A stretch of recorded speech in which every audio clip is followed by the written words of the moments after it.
ফেসবুকে ব্লু টিকের জন্য অ্যাপ্লাই করেছেন, মাসের পর মাস কোনো রেসপন্স নেই।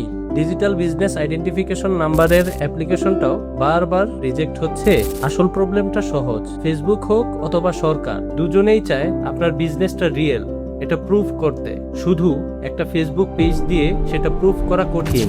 ডিজিটাল বিজনেস আইডেন্টিফিকেশন রুলস অনুযায়ী আপনার অফিসিয়াল ওয়েবসাইট বা পেজে ডিবিআইডি শো করা বাধ্যতামূলক। আর ফেসবুকও ব্লু বেজ দেওয়ার আগে দেখে যে আপনার বিজনেসের একটা প্রফেশনাল এবং কনসিস্টেন্ট প্রেজেন্স আছে কিনা।